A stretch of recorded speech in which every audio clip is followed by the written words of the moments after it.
Hello learners, MEd entrance की पिटारा series part 12 में आप सभी का बहुत बहुत वेलकम है। आज हम डिस्कस करेंगे एग्जिस्टेंशियलिज्म, जिसको हिंदी में बोलते हैं अस्तित्ववाद। ठीक है, ये वेस्टर्न स्कूल ऑफ फिलोसफी का एक पार्ट है। इसके पहले हम डिस्कस कर चुके हैं वेस्टर्न स्कूल ऑफ फिलोसफी में ही आइडियलिज्म, नेचुरलिज्म और प्रैग्मेटिज्म। उसके पहले डिस्कस कर चुके हैं बेसिक्स ऑफ एजुकेशन, और एजुकेशन और फिलोसफी के बीच रिलेशनशिप क्या है उसके बेसिक्स हम डिस्कस कर चुके हैं। तो अगर आप सारी वीडियोस को अभी तक नहीं देखा है और फर्स्ट टाइम ये वीडियो देख रहे हैं तो डिस्क्रिप्शन में लिंक दिया गया है। अपार्ट फ्रॉम दैट, अगर आप फिलॉसफी या इससे रिलेटेड चीज़ें या पुराने जो एमसीक्यूज हैं उसके अलावा जो आपके सिलेबस में जो बीएड में आपने पढ़ रखी है उससे एमसीक्यूज आप रिवीजन करना चाहते हैं तो बीएड के नाम से काफ़ी सारी प्लेलिस्ट है, वो मैं इसी जिस वीडियो के लिंक में प्रोवाइड कर दे रही हूँ, उसको आप ज़रूर देखिए। वो आपके क्विक रिवीजन में बहुत ज़्यादा हेल्प करेंगी। मैंने उसमें इंपॉर्टेंट एमसीक्यूज की वीडियोस बनाई है। ठीक है, एटलीस्ट एक दो वीडियो तो जाके देखिए कि ताकि पता चले कि वो हेल्पफुल है भी या नहीं। ठीक है, please do it and give it a try. तो बिना कुछ देर किए वीडियो को चलते हैं, डिस्कस करते हैं। कुछ इंपॉर्टेंट पॉइंट्स है उसको आप नोट डाउन कर लीजिएगा, क्योंकि अगर आप ये मैंने पहले वीडियोस में नहीं बताया,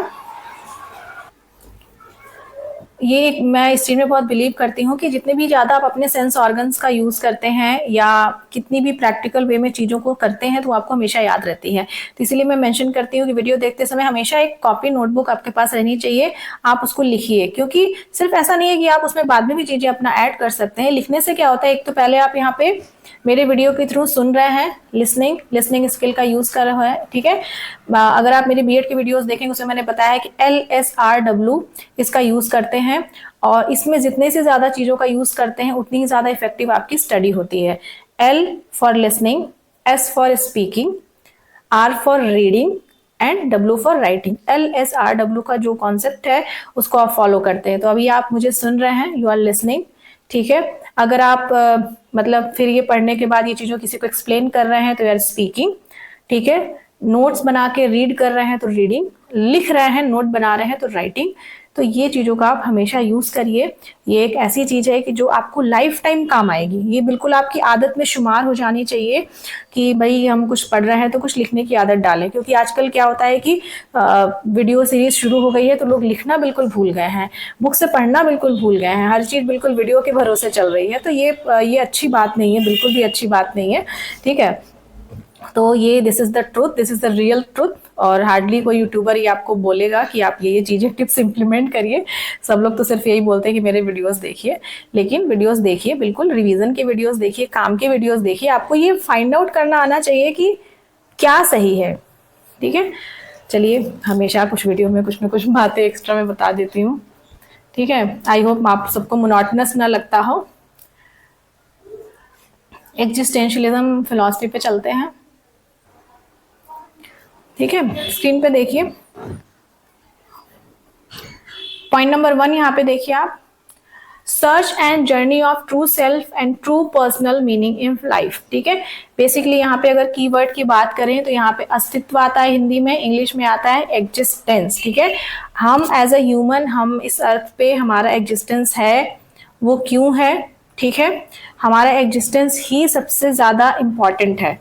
ठीक है, हमारा ट्रू सेल्फ क्या है इसकी हम खोज करेंगे इस लाइफ में, और अपने लाइफ में हमारा जो एग्जिस्टेंस है उसकी ट्रू मीनिंग क्या है। ठीक है, तो ये सारी चीज़ों की बात एग्जिस्टेंशियलिज्म फिलॉसफी में की जाती है। सारी फिलॉसफी में अगर हम पूछा जाए ओल्डेस्ट स्कूल ऑफ फिलॉसफी क्या है, वेस्टर्न में बताया ना, वेस्टर्न स्कूल ऑफ फिलॉसफी में अगर पूछता है ओल्डेस्ट स्कूल ऑफ फिलॉसफी तो आप आइडियलिज्म लगाएंगे। जो एकदम नई स्कूल ऑफ फिलॉसफी की अगर बात करें तो उसमें आपका एग्जिस्टेंशियलिज्म आता है। ठीक है, अराउंड 19 सेंचुरी में इसका मतलब लेट 19 सेंचुरी में ये आया, फिर उसके बाद 20 है और फिर चल रहा है। ठीक है, तो ये एक नई बात है, एक नई फिलॉसफी है। ठीक है, दूसरी पॉइंट की अगर बात करें, exist means to show that is dynamism to evolve from present and become better for future. तो बेसिकली ये वही बात है कि आप अपने ट्रू सेल्फ को रिकॉग्नाइज करेंगे, अपनी ट्रू पर्सनल मीनिंग को रिकॉग्नाइज करेंगे, उसमें आप इवॉल्व होंगे। जब रिकॉग्नाइज करेंगे तो आप और बेहतर इवॉल्व होंगे, बहुत बेहतर आप अपने फ्यूचर के बारे में सोच सकते हैं। तीसरी पॉइंट क्या है, ये जो टर्म है यहाँ पे लिखा है एग्जिस्टेंस प्रीसीड्स इसेंस, ये टर्म नेट में भी कई बार आया है, ठीक है, और ये काफी इंपॉर्टेंट टर्म है, एग्जिस्टेंस प्रीसीड्स इसेंस। इसका मतलब है कि जो एग्जिस्टेंस है ह्यूमन का, वो उसका जो नेचर है, ठीक है, यहाँ पे इसेंस का मतलब द नेचर, एग्जिस्टेंस का मतलब existence of human, the state of being, ठीक है, the state of being, the state of own being, ठीक है। तो यहाँ पे क्या है कि एक ह्यूमन का जो एग्जिस्टेंस है वो उसके नेचर से पहले एग्जिस्ट करता है। ये जो टर्म है ये कई बार डायरेक्ट पूछा गया है कि भाई कौन सी ऐसी फिलॉसफी है जो ये कहती है कि एग्जिस्टेंस प्रीसीड्स इसेंस।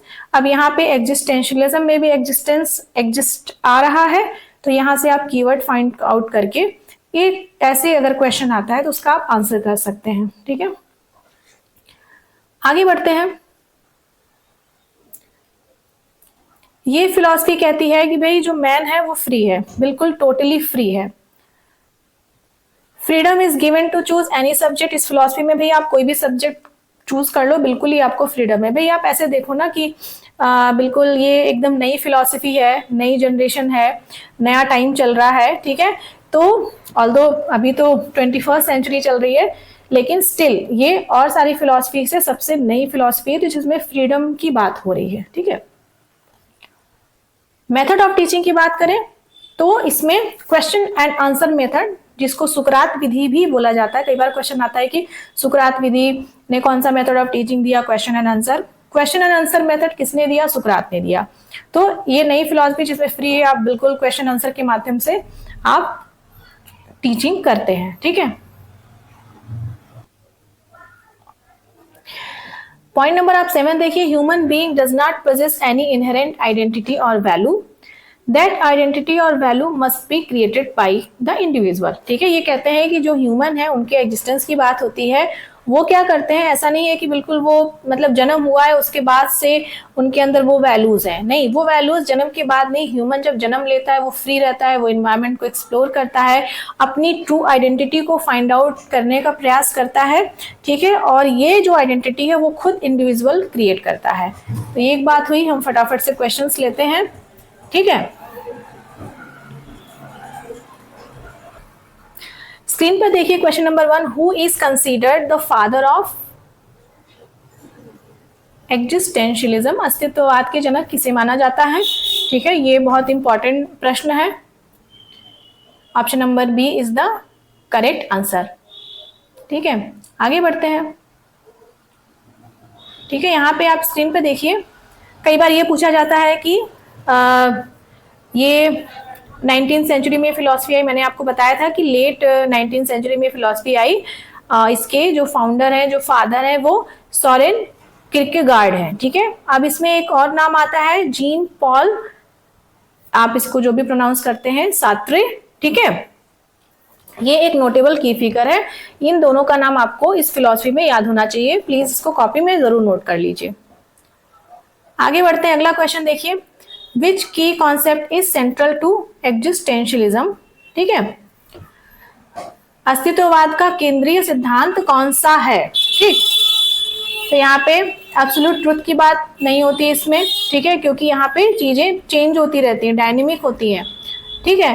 तो यहाँ का करेक्ट आंसर है इंडिविजुअल फ्रीडम एंड चॉइस, ठीक है, व्यक्तित्वगत स्वतंत्रता, ठीक है। जो हिंदी माध्यम के लोग हैं वो आप इसको जरूर देख लीजिए। करेक्ट आंसर है ऑप्शन नंबर बी, ठीक है। करेक्ट आंसर है आपका ऑप्शन नंबर बी, करेक्ट है। आगे बढ़ते हैं,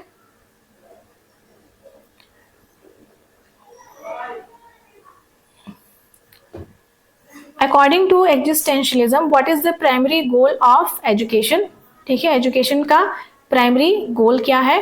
तो जब भी इसमें हम आप इस क्वेश्चन को ऐसे देखिए, जैसे कॉन्सेप्ट अगर याद हो रहा है कि ह्यूमन की एग्जिस्टेंस की बात हो रही है, ट्रू सेल्फ की बात हो रही है, यहाँ पे इंडिविजुअलिटी की बात हो रही है, तो यहाँ पे क्या होगा?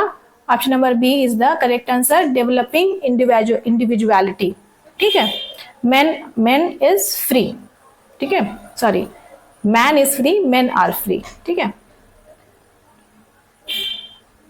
नेक्स्ट क्वेश्चन की तरफ आगे बढ़ते हैं हम लोग, question number 4, Which of the following philosophers is closely associated with existentialism? दो फिलोसफर का नाम मैंने अभी बताया. Correct option is Jean Paul Sartre. ठीक है. जॉन लॉक के बारे में बताइए भाई. प्लेटो का तो नाम सुना होगा. प्लेटो आइडियलिज्म के प्रवर्तक हैं. इनकी बहुत फेमस बुक है द रिपब्लिक. ठीक है.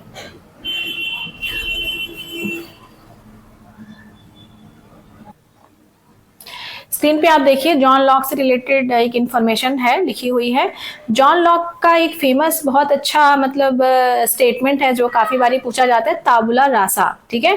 तो यहाँ पे 2-3 क्वेश्चन बनते हैं. जॉन लॉक के अगर मेजर वर्क की बात की जाए, कभी आपको पूछा जाता है कि भाई एसे किसने लिखा, an essay concerning human understanding. ये बुक जो है ये किसने लिखी? ठीक है, जॉन लॉक ने लिखी. ठीक. उसके बाद दूसरा क्वेश्चन इसमें बनता है कि human mind at birth is a tabula rasa blank slate. तो जॉन लॉक का स्टेटमेंट बहुत फेमस स्टेटमेंट है. आपने बीएड में भी पढ़ा होगा कि ये बोलते हैं कि जब बच्चा जन्म लेता है तो उसका माइंड बिल्कुल कोरा कागज होता है, ब्लैंक स्लेट होता है. ठीक है. ताबुला रासा उन्होंने टर्म दिया. ये उनका बहुत फेमस है. ऑल्दो यहाँ पे जरूरत नहीं थी बट ऑप्शन में मैंने डाला था तो मैंने कहा एडिशनली इसको बता देते हैं. ठीक है. एक्स्ट्रा नॉलेज का कोई नुकसान तो है नहीं. ठीक. और नेक्स्ट क्वेश्चन की तरफ आगे बढ़ते हैं. Which book by Jean Paul outlines की आइडियाज ऑफ एग्जिस्टेंशियलिज्म. ठीक है. जो भी इंपॉर्टेंट फिलोसोफर हुए हैं उनकी इंपॉर्टेंट जो किताबें हैं जैसे कि the Republic by Plato, Emile by Rousseau, the Social Contract by Rousseau, Democracy in Education by John Dewey. ठीक है. बहुत सारी किताबें हैं तो ये बहुत इंपॉर्टेंट है. यहाँ पे करेक्ट ऑप्शन है जीन पॉल की किताब बीइंग एंड नथिंगनेस. ये जो किताब है इसमें उन्होंने इंपॉर्टेंट आइडियाज आपके दे रखे हैं. ठीक है. नेक्स्ट क्वेश्चन की तरफ आगे बढ़ते हैं. Question number 6. What does existentialism emphasise about human existence. ठीक है. देखिए एग्जिस्टेंशियलिज्म कहीं भी जाता है तो हमेशा कीवर्ड फाइंड आउट करिए. इसमें इंडिविजुअलिटी की बात होती है, ट्रू सेल्फ की बात होती है. ठीक है. तो ये चीजें इंपॉर्टेंट है. एग्जिस्टेंस प्रीसीड्स एसेंस की बात होती है. Option number B is the correct answer. आगे बढ़ते हैं. Question number 7. Which of the following is not a characteristic of existence. Not पूछा है. नॉट तो बहुत फेवरेट होता है. स्टैंडर्ड एग्जाम नेट है चाहे सीयूईटी पीजी है तो नॉट वाले क्वेश्चंस बना के वो पेपर को डिफिकल्ट बनाते हैं. क्योंकि नॉट के क्वेश्चन में क्या होता है, आपको चारों ऑप्शन पढ़ने होते हैं. ठीक है. वहां पे अगर आपको एक ऑप्शन लग भी रहा है फिर भी आप चारों पढ़ेंगे, एलिमिनेट करेंगे, उसके बाद लिखेंगे. कई बार हड़बड़ी में बहुत गड़बड़ हो जाती है. ठीक है. अगर कोई क्वेश्चन सही है, किसी का ऑप्शन आ रहा है, वो सामने दिख गया, आप मार्क कर देते हैं. तो यहाँ पे emphasis on emotion, rejection of free will, focus on personal experiences, acceptance of uncertainty. ठीक है. तो नॉट पूछा है तो एग्जिस्टेंशियलिज्म में इमोशंस पे एम्फेसिस देते हैं. भी ट्रू सेल्फ की बात करेंगे तो उसमें सब कुछ आपका आ जाएगा. ठीक है. कॉग्निटिव लेवल, इमोशनल लेवल, मतलब हर चीज पे आप एकदम आ जाएगा. Focus on personal experience, acceptance on rejection of free will. ठीक है. तो यहाँ पे फ्री विल को रिजेक्ट नहीं करता है, फ्री विल को एक्सेप्ट करता है. Men are free. ठीक है. कीवर्ड पे हमेशा ध्यान रखिए. Question number 8. According to existentialism what role does a teacher play in. Again यहाँ पे फैसिलिटेटर वाला आएगा. ठीक. Last but not the least. नहीं, ये लास्ट नहीं है, लास्ट है अभी.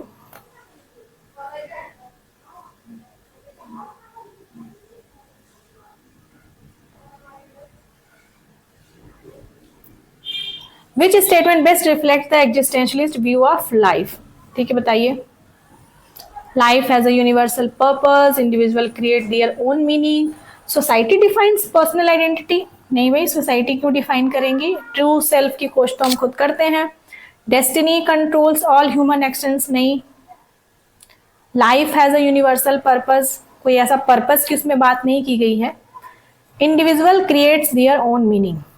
ठीक है भाई. Life as a universal purpose मतलब सारे ही ह्यूमंस है, सबकी लाइफ के एक ही पर्पस हो गए, ऐसा तो नहीं है. वहां पे हर इंडिविजुअल अपना ट्रू सेल्फ फाइंड आउट करता है. ठीक है. अब आ गया last but not the least. Which of the following, नहीं भाई, existentialism believes education should focus on which of the following, किस पे फोकस करना चाहिए? Skill development, moral preaching, creative independent thinker, memorising historical flat. तो कहीं भी मेमोराइजिंग की बात आ गई तो गलत। मॉरल प्रीचिंग तो आपका आइडियलिज्म में आ जाएगा। स्किल डेवलपमेंट की बात करें तो गांधी जी ने बोला था, मतलब स्किल डेवलपमेंट की बात स्पेशली गांधी जी की अगर स्किल की बात करें तो यहाँ पे आ जाएगा option number C is the correct answer, creating independent thinkers. ठीक है, अब यहाँ पे इंडिपेंडेंट थिंकर्स का क्या मतलब है? हर जो पर्सन, एवरी ह्यूमन बीइंग अपने ट्रू सेल्फ के बारे में बात करेगा, ट्रू सेल्फ को ढूंढेगा, ठीक है, और उसके बाद इंडिपेंडेंट थिंकिंग के थ्रू ही ये पॉसिबल है। ठीक है,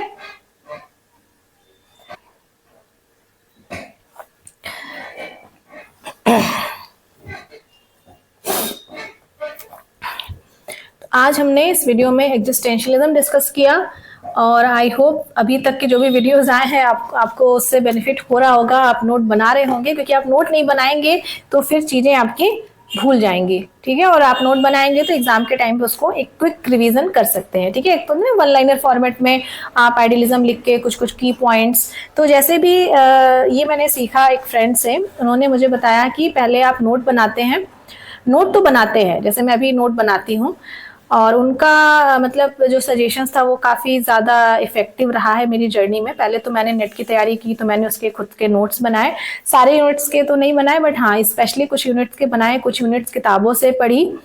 और उसके बाद क्या हुआ कि जब मैं पेपर देने जाती थी तो उनका सजेशन था कि आप उसी नोट से, मतलब आप पढ़ते हो, नोट का रिवीजन आप करते ही, हर बार पेपर देंगे तो जो भी टाइम मिलता है आप रिवीजन करते हैं, तो आप एक कॉपी पेन लेकर फिर बैठिए, उसी नोट से एक माइक्रो नोट्स बनाइए। ठीक है, माइक्रो नोट्स का मतलब जैसे कि कुछ चीजें तो आप इतना बार पढ़ चुके हैं वो आपको याद हो जाएंगी कि भाई ये तो आइडियलिज्म है तो आइडिया होगा, माइंड होगा, ठीक है, नेचुरलिज्म है तो नेचर होगा, ठीक है, वहाँ पे फ्रीडम होगी बच्चों को, प्रैग्मेटिज्म है तो वहाँ पे प्रैक्टिकलिटी होगी, एक्सपीरियंस होगा, एक्सपेरिमेंटेशन होगा, एग्जिस्टेंस है तो तो ये तो चीज़ें रहते रहते याद हो जाती हैं, लेकिन उसके बाद उसमें कुछ ऐसे टर्म होते हैं जो आप भूल जाते हैं। ठीक है, कई बार किसी की लिखी हुई कुछ किताबें हो गई, किसी के कहा गया कुछ कोट हो गया, तो वहाँ पे जब माइक्रो नोट बनाते हैं ना तो आप ऐसे मतलब कैसे मैं बताऊँ, जैसे मान लीजिए कि आइडियलिज्म है, ठीक, आपने आइडियलिज्म किया, यहाँ पे कुछ लिखा, यहाँ पे कुछ लिखा, ऐसे करके पॉइंट करके कुछ चीजें ऐसे करके एक डायग्राम के फॉर्मेट में, तो आप क्विक रिवीजन होता है। ठीक है, जो चीजें आपको भूल जा रही है, जैसे मान लीजिए कि किसी को असेंडिंग ऑर्डर में, किसी को डिसेंडिंग ऑर्डर में नोट करना है, फ्लो चार्ट बनाना है, तो इस पॉइंट से जब आप नोट बनाते हैं तो वो आपको काफी ज्यादा हेल्प करता है। इसने मुझे काफी हेल्प किया है, क्योंकि उस समय आपको माइक्रो नोट, जो चीजें नहीं आती हैं, जो चीजें भूल जाती हैं, उनका बनाना है, और फिर वो एग्जाम टाइम में वो आपको हेल्प करेंगी। तो ये क्विक टिप हो गई, क्योंकि ऐसे जब हम सोचते हैं कि हम कभी कभार सोचते हैं कि हम एक टिप्स पे वीडियो बनाएं, तो जब टिप्स पे वीडियो बनानी होती है तो उसमें बहुत ही थोड़े बहुत ख्याल आते हैं कि हम ये चीज़ें आपको बता दें। जैसे अभी मैंने आज LSRW की बात की, वो एकदम पढ़ाते समय दिमाग में आया कि मुझे ये चीज़ बतानी चाहिए।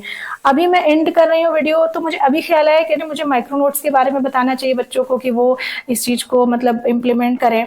तो ये जब पढ़ाते पढ़ाते चीज़ें अचानक से दिमाग में आती हैं तो मैं बीच में थोड़ा सा एक पॉज लेती हूँ और आपको बताती हूँ। बट ये चीज़ें बहुत ही यूज़फुल है, क्योंकि मैं इस चीज़ को खुद यूज़ करती हूँ। मैंने भी कुछ एक वीडियोस देखे, फ्रेंड्स भी जो कुछ सजेस्ट करते हैं तो मैं उसको इम्प्लीमेंट करती हूँ, फिर देखती हूँ कि मेरे लिए क्या काम कर रही है चीज़ें। तो ये एक बात है। अगले वीडियो में हम एजुकेशनल थिंकर्स की बात करेंगे। ठीक है, तो वीडियो से जुड़े रहिए, चैनल से जुड़े रहिए और बेल आइकन ज़रूर दबाइए, क्योंकि नोटिफिकेशन फिर आपको आ जाएगी। ठीक, और अपने genuine comments, genuine suggestions, video अच्छी लगी हो तो उसके लिए भी आप वीडियो के डिस्क्रिप्शन में कमेंट ज़रूर पोस्ट करिए। ठीक है, थैंक यू फॉर वॉचिंग, मिलते हैं फिर नेक्स्ट वीडियो में।